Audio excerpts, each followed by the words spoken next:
Hello everyone. आज आपके लिए लेकर आया हूँ 10 इम्पॉर्टेंट प्रश्न। चलिए उसका अध्ययन करते हैं। वीडियो अच्छा लगे तो चैनल को लाइक एंड सब्सक्राइब कर दें। प्रश्न नंबर 1 हम देखते हैं। 16 मई 2020 को केंद्रीय वित्त मंत्री निर्मला सीतारमण ने आत्मनिर्भर भारत अभियान के तहत 8 सेक्टरों में ढांचागत सुधार हेतु प्रमुख घोषणा की। इसके तहत स्वचालित मार्ग के लिए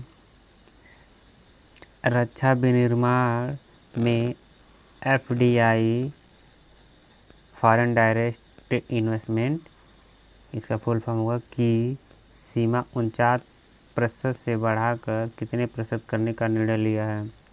इसका आंसर हो जाएगा C 74%। इससे संबंधित तथ्य देखते हैं। 16 मई 2020 को केंद्रीय वित्त मंत्री निर्मला सीतारमण ने आत्मनिर्भर भारत अभियान के तहत 8 क्षेत्रों कोयला, खनिज, रक्षा उत्पाद, नागरिक उड्डयन, बिजली क्षेत्र, सामाजिक आधारभूत ढांचा, अंतरिक्ष और परमाणु ऊर्जा में निम्नलिखित ढांचागत सुधारों की घोषणा की। कोयला क्षेत्र में वाणिज्यिक खनन की पेशकश, रक्षा उत्पाद में आत्मनिर्भरता को बढ़ाने के लिए मेक इन इंडिया को बढ़ावा दिया जाएगा। आयुध निर्माणी बोर्ड ने निगमीकरण के माध्यम से आयुध आपूर्ति में स्वायत्तता, जवाबदेही और दक्षता में सुधार लाया जाएगा। रक्षा उत्पाद में नीतिगत सुधार करते हुए केंद्रीय वित्त मंत्री ने स्वचालित मार्ग के जरिए रक्षा विनिर्माण में FDI की सीमा 49% से बढ़ाकर 74% करने का निर्णय लिया है। पब्लिक प्राइवेट पार्टनरशिप, इसको PPP मॉडल कहते हैं, के आधार पर परिचालन और रखरखाव के वास्ते दूसरे चरण की बोली लगाने के लिए 6 और हवाई अड्डों की पहचान की गई है। भारतीय हवाई क्षेत्र के उपयोग पर प्रतिबंध को कम किए जाने का निर्णय। विमान के रखरखाव, मरम्मत और जीर्णोद्धार के लिए भारत को एक वैश्विक केंद्र बनाने का निर्णय। केंद्र शासित प्रदेशों में बिजली विभाग उपदेयताओं को निजीकरण करने का निर्णय। उपग्रहों, प्रक्षेपणों और अंतरिक्ष आधारित सेवाओं में निजी कंपनियों को समान अवसर प्रदान किए जाने का निर्णय। यानी कि सारे सेक्टर में निजी कंपनियां आ रही हैं वर्तमान समय में। कैंसर और अन्य बीमारियों के लिए सस्ता उपचार प्रदान करने और मानवता के कल्याण को बढ़ावा देने के लिए चिकित्सा आइसोटोप के उत्पादन के लिए PPP मोड में अनुसंधान रिएक्टर स्थापना करने का निर्णय। अगला प्रश्न देखते हैं। 17 मई 2020 को केंद्रीय वित्त मंत्री निर्मला सीतारमण ने आत्मनिर्भर भारत अभियान के तहत 7 सेक्टरों में सरकारी सुधारों और सहायता उपायों की घोषणा की। इसके तहत रोजगार को बढ़ावा देने हेतु मनरेगा के लिए आवंटन में कितने हजार करोड़ रुपए की वृद्धि हुई। इसका आंसर हो जाएगा B 40,000 करोड़ रुपए। इनसे संबंधित तथ्य जानते हैं। 17 मई 2020 को केंद्रीय वित्त मंत्री निर्मला सीतारमण ने आत्मनिर्भर भारत अभियान के तहत 7 सेक्टरों में सरकारी सुधारों और सहायक उपायों की घोषणा की। प्रमुख उपाय इस प्रकार हैं।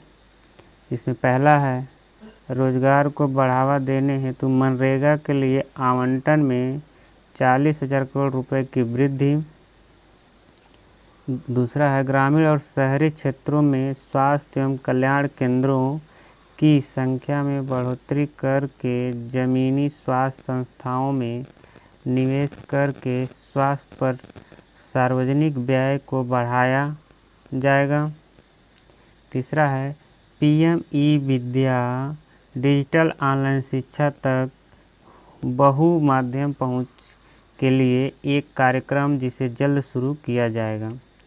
दिवाला कार्रवाई चौथा है दिवाला कार्रवाई शुरू करने के लिए न्यूनतम सीमा को बढ़ाकर 1 करोड़ रुपये किया गया है। पहले यह सीमा 1 लाख रुपये थी। महामारी की स्थिति के आधार पर 1 वर्ष तक नई दिवाला कार्रवाई की शुरुआत नहीं की जाएगी। जैसे कंपनियां अगर डूब जाती हैं तो उन पर 1 साल के लिए छूट दिया जा रहा है, कुछ सुधार लें और उन जब्त नहीं किया जाएगा। दिवाला कंपनी से संबंधित शब्द है जब कंपनियां को घाटा लगता है। कंपनी कानून की मामूली तकनीकी और प्रक्रियात्मक चूक को अपराधीकरण की श्रेणी से बाहर किया जाएगा। केंद्र सरकार ने केवल वर्ष 2020-2021 के लिए राज्यों की उधार की सीमा 3% से बढ़ाकर 5% करने का निर्णय लिया। अगला प्रश्न देखते हैं। 22 मई 2020 को, यहाँ 22 गलती से छप गया है, भारतीय रिजर्व बैंक की मौद्रिक नीति समिति ने वर्तमान और उभरती समष्टिगत आर्थिक परिस्थितियों के आकलन के आधार पर प्रमुख निर्णय लिया।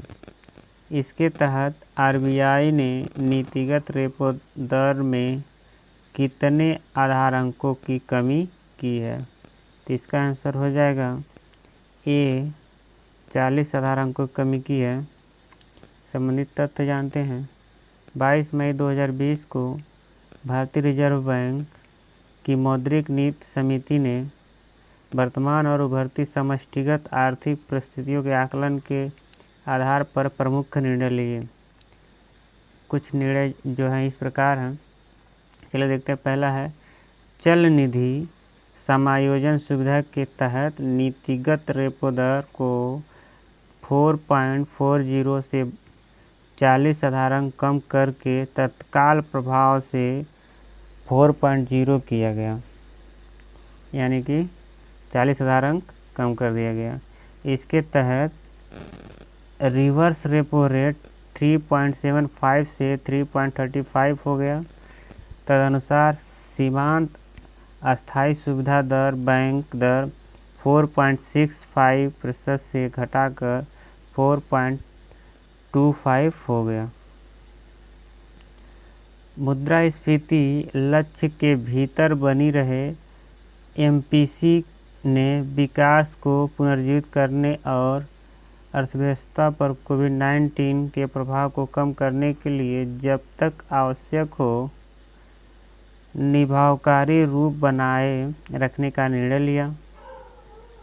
भारत का विदेशी मुद्रा भंडार वर्ष 2020-21 में अब तक 9.2 बिलियन अमेरिकी डॉलर 15 मई 2020 तक की बात है, बढ़कर 12 महीने के आयात के बराबर 487.0 बिलियन अमेरिकी डॉलर हो गया है।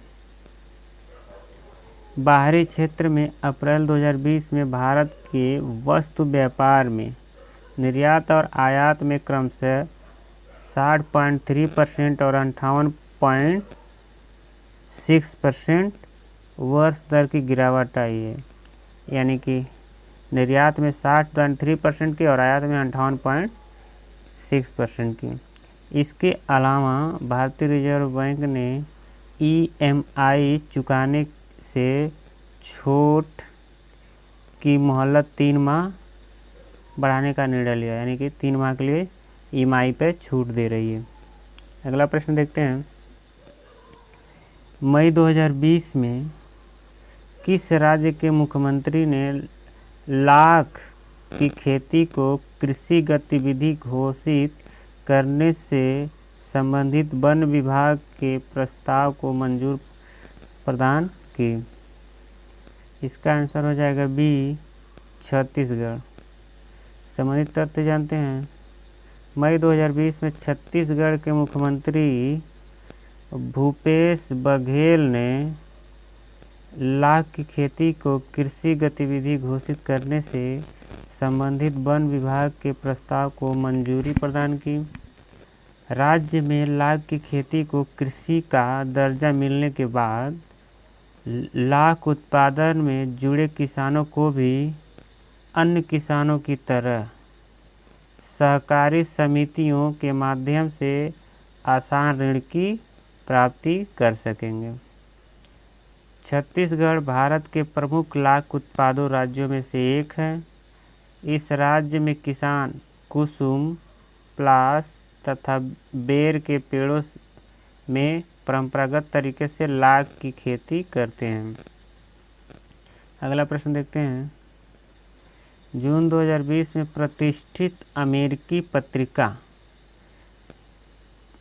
ने विश्व के 100 उच्चतम भुगतान पाने वाले मशहूर हस्तियों की सूची 2020 जारी की। सूची में किसे शीर्ष स्थान प्राप्त हुआ? इसका आंसर हो जाएगा ए, काइली जेनर को। संबंधित तथ्य जानते हैं। जून 2020 में प्रतिष्ठित अमेरिकी पत्रिका फोर्ब्स, तो फोर्ब्स कहाँ की पत्रिका है? अमेरिका की पत्रिका है, जो रिपोर्ट निकालती है कई तरह के, ने विश्व के 100 उच्चतम भुगतान पाने वाले मशहूर हस्तियों the world's highest paid celebrities 2020 की सूची जारी की। इस सूची में प्रसिद्ध अमेरिकी model Kylie Jenner 590 million dollar की कमाई के साथ शीर्ष स्थान पर रहीं। इसके पश्चात प्रसिद्ध अमेरिकी गायक एवं संगीतकार कान्ये वेस्ट 177 मिलियन डॉलर की कमाई के साथ दूसरे स्थान पर रहे। स्विट्जरलैंड के प्रसिद्ध टेनिस खिलाड़ी रोजर फेडरर 106.3 मिलियन डॉलर के साथ कमाई में तीसरे स्थान पर रहे। पुर्तगाल के प्रसिद्ध फुटबॉल खिलाड़ी क्रिस्टियानो रोनाल्डो 105 मिलियन डॉलर की कमाई के साथ चौथे स्थान पर रहे। अर्जेंटीना के प्रसिद्ध फुटबॉल खिलाड़ी लियोनेल मेसी 104 मिलियन डॉलर की कमाई के साथ पाँचवें स्थान पर रहे। इसके अलावा विश्व के अन्य प्रमुख हस्तियों में नेमार 95.5 मिलियन डॉलर सातवें, एंडवेन जॉनसन 87.5 मिलियन डॉलर 10वें, टेलर स्विफ्ट 63 मिलियन डॉलर 25वें, टाइगर वुड्स 62 मिलियन डॉलर 26वें तथा जेके रॉलिंग 60 मिलियन डॉलर 28वें स्थान पर रहीं। इस वर्ष इस सूची में भारत के केवल एक मशहूर हस्ती शामिल है। प्रसिद्ध बॉलीवुड अभिनेता अक्षय कुमार 48.5 मिलियन डॉलर कमाई के साथ 52 यानी कि 52वें नंबर पर थे और हैं। अगला प्रश्न देखते हैं। 8 जून 2020 को ग्रामीण विकास मंत्रालय की प्रेस विज्ञप्ति के अनुसार चालू वित्तीय वर्ष 2020-21 के दौरान मनरेगा के तहत कितने करोड़ रुपए का आवंटन किया जाएगा ग्रामीण विकास मंत्रालय की तरफ? तो इसका आंसर हो जाएगा बी, 1,01,500 करोड़ रुपए। संबंधित तथ्य जानते हैं। 8 जून 2020 को ग्रामीण विकास मंत्रालय यानी कि ग्रामीण विकास मंत्रालय के अंदर मनरेगा आता है द्वारा जारी प्रेस विज्ञप्ति के अनुसार चालू वित्तीय वर्ष 2020-21 के दौरान महात्मा गांधी राष्ट्रीय ग्रामीण रोजगार गारंटी योजना मनरेगा के तहत 1,01,500 करोड़ रुपए का आवंटन किया गया है। यह इस कार्यक्रम के अंतर्गत अब तक का निधियों का सर्वाधिक आवंटन है। वित्तीय वर्ष 2020-21 के दौरान 31,493 करोड़ रुपए की राशि पहले ही जारी हो चुकी है, जो चालू वित्तीय वर्ष के बजट अनुमान के 50% से ज़्यादा है। अब तक 60.80 करोड़ श्रम दिवसों का सृजन किया गया है और 6.69 करोड़ व्यक्तियों को कार्य प्रदान किया गया है। मई 2020 में औसतन 2.51 करोड़ व्यक्तियों को प्रतिदिन कार्य दिया गया, जो कि गत वर्ष मई में प्रदान किए गए कार्यों से 73% अधिक है, जो 1.45 करोड़ व्यक्ति प्रतिदिन था। यानी कि लगभग 1.5 करोड़ लोग रोज काम करते थे पूरे भारत में। वित्तीय वर्ष 2020-21 के दौरान अब तक कुल 10 लाख कार्य संपन्न किए जा चुके हैं। अगला प्रश्न देखते हैं, आरबीआई ने कितने राशि का पेमेंट इंफ्रास्ट्रक्चर डेवलपमेंट फंड यानी कि हिंदी में बोलते हैं भुगतान मूलभूत सुविधा विकास निधि सृजित करने की घोषणा की है? तो इसका आंसर हो जाएगा ए 500 करोड़ रुपए से। तथ्य जानते हैं, 5 जून 2020 को आरबीआई ने 500 करोड़ रुपए का payment infrastructure development fund PIDF सृजित करने की घोषणा की।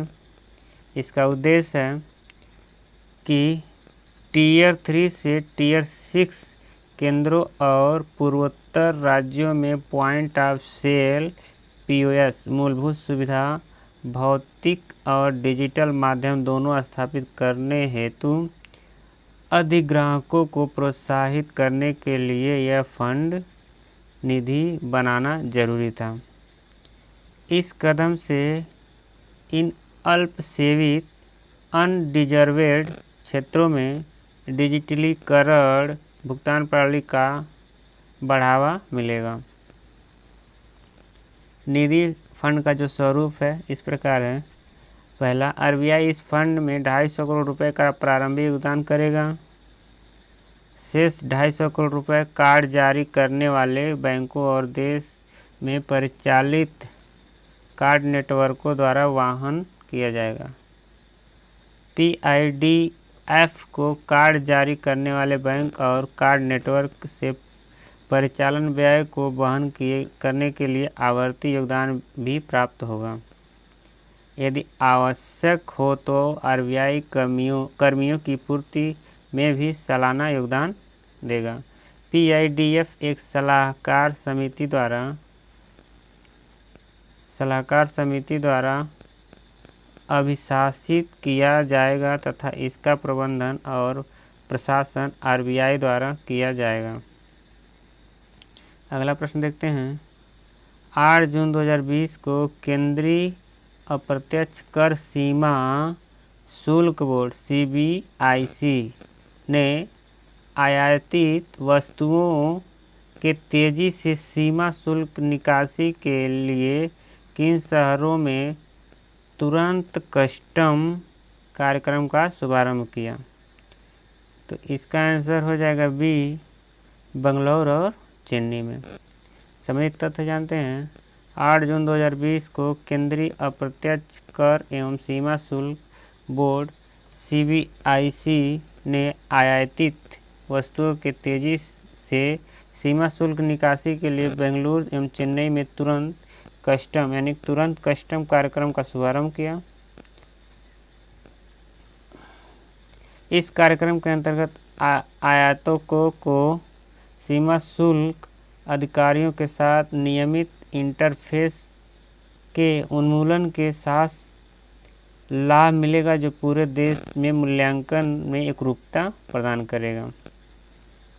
आयात के बंदरगाह के बाहर स्थित सीमा शुल्क अधिकारी दूर से ही फेसलेस मूल्यांकन करने के बाद फेसलेस मूल्यांकन होगा, सीमा शुल्क से माल को जाने की अनुमति देंगे।